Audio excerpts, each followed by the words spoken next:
Welcome to இவங்க என்ன story Tamil எல்லாத்துக்கும் ஸ்கைஸ் நம்ம குட் பேட் அக்லி படத்தை பார்த்தீங்கன்னா பார்த்துட்டு வந்துட்டேன். ஸோ இப்போ தான் பார்த்தீங்கன்னா வீட்டுக்கே வந்த படத்தை பார்த்துட்டு ஸோ படம் பார்த்தீங்கன்னா அல்டிமேட் லெவலில் வந்துருக்குது. ஸோ ஏகே ஃபேன்ஸ் பார்த்தீங்கன்னா கொண்டாடுற அளவுக்கு தான் பார்த்தீங்கன்னா அந்த படம் இருக்குது. ஸோ படத்தோட ஒன்லைன் ஸ்டோரி என்ன அப்படின்னு பார்த்தீங்கன்னா, எந்த பையனுக்காக நம்ம ஏகே பார்த்தீங்கன்னா அடித்தடி கேங்ஸ்டர் இதெல்லாம் விட்டுட்டு ஜெயிலில் போய் சரண்டர் ஆனாரோ, ஸோ இப்போ அதே பையனுக்காக தான் பார்த்தீங்கன்னா அந்த ஒரு கேங்ஸ்டரை மறுபடியும் வந்து கையில் எடுக்கிறாரு. இதுக்கப்புறமா படத்தில் என்ன நடந்துச்சு அப்படின்றது தான் படத்தோட கதை. ஸோ பார்த்தீங்கன்னா ரொம்ப சிம்பிளான ஒரு ஷார்ட் லைன் ஸ்டோரி தான். பட் எனக்கு பார்த்தீங்கன்னா இந்த படத்தில் எமோஷனோ இல்லை வந்து படத்தோட கண்டென்ட்டோ எதுவுமே பார்த்தீங்கன்னா பெரிய அளவில் ஒர்க் அவுட் ஆகலை. பட் ஸோ ஆனஸ்ட்டாக சொல்லணும்னா எனக்கு பார்த்தீங்கன்னா இந்த படத்தில் எமோஷனோ படத்தோட கண்டென்ட்டோ இதெல்லாம் பார்த்தீங்கன்னா எங்கேயுமே ஒர்க் அவுட் ஆகலை. நம்ம ஃபோக்கஸே பார்த்தீங்கன்னா ஃபுல்லாக நம்ம ஏகே மட்டும்தான். படத்தில் பார்த்தீங்கன்னா அந்தளவுக்கு பார்த்தீங்கன்னா ஒவ்வொரு சீனையும் ஒவ்வொரு ஃப்ரேமையும் பார்த்தீங்கன்னா செதுக்கியிருக்காரு நம்ம பாதிக்கிற ரவிச்சந்திரன். 100% பார்த்தீங்கன்னா இது ஃபேன் பாய்க்கான சம்பவம் தான், ஃபேன்ஸுக்கான ஒரு படம் தான் இது. அதில் வந்து எந்த மாற்றமே கிடையாது.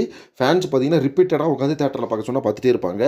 அந்தளவுக்கு பார்த்தீங்கன்னா இந்த படத்தை எடுத்து வச்சிருக்காரு நம்ம பாதிக்கிற ரவிச்சந்திரன். ஏற்கனவே ஸ்டண்ட் மாஸ்டரான சுப்ரீம் சுந்தர் வந்து ஒரு இன்டர்வியூவில் சொல்லியிருந்தாருன்னா, படத்தில் போய் நீங்கள் கத்தி தொண்டையை கிழிஞ்சிரும், ஹால்ஸ் எல்லாம் எடுத்துகிட்டு வாங்கன்ற மாதிரி சொல்லியிருந்தாரு. அது உண்மையான விஷயம் தான். தேட்டரில் பார்த்தீங்கன்னா எல்லாருமே கத்தியே ஒரு வழி ஆகிட்டோம். அந்தளவுக்கு பார்த்தீங்கன்னா ஒரு வெறித்தனமான சம்பவம் பண்ணிடுச்சு நம்ம குட் பேட் அக்லி படம். படத்தில் ஆக்ஷன் சீக்வன்ஸாக இருக்கட்டும், சாங்ஸாக இருக்கட்டும், அதே மாதிரி நம்ம ஏகேவோட டைலாக்ஸாக இருக்கட்டும் எல்லாமே அல்டிமேட்டாக வந்திருக்கு. காஸ்டியூம்ஸ்க்கே பார்த்தீங்கன்னா ஒரு லிஸ்ட்டே போடலாம், அவ்வளோ காஸ்டியூம்ஸ் பார்த்தீங்கன்னா நம்ம ஏகே கொடுத்துருக்காங்க. ஏகேவோட கெட்டப்ஸு அது மட்டும் இல்லாமல் நம்ம ஏகேவோட ரெஃபரன்ஸே பார்த்தீங்கன்னா படம் ஃபுல்லாக வந்து ட்ராவல் பண்ணுது. படம் ஃபுல்லாகவே பார்த்தீங்கன்னா நம்ம ஏகேவோட ரெஃபரன்ஸ் தான் இருக்குது. அமர்கலம்லேருந்து மங்காத்தாலேருந்து துணிவுலேருந்து அத்தனை படத்தோட அந்த ரெஃபரன்ஸும் பார்த்தீங்கன்னா படத்துக்குள்ளே இருக்குது.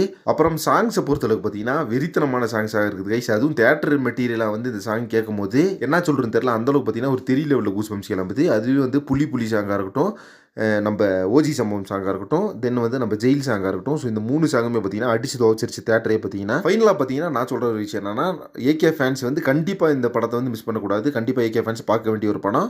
ஜென்ரல் ஆடியன்ஸை பொறுத்தளவுக்கு கண்டிப்பாக ஒரு டைம் பார்க்கலாம். ஸோ நீங்கள் இந்த படத்தை பார்த்துட்டீங்களா? இதை பற்றி உங்கள் ஒப்பீனியன் என்ன அப்படின்றத கமெண்ட் பாக்ஸில் மறக்காம மென்ஷன் பண்ணுங்கள். நெக்ஸ்ட் ஒரு இன்ட்ரெஸ்டிங் போட்டுறேன். Thank you friends.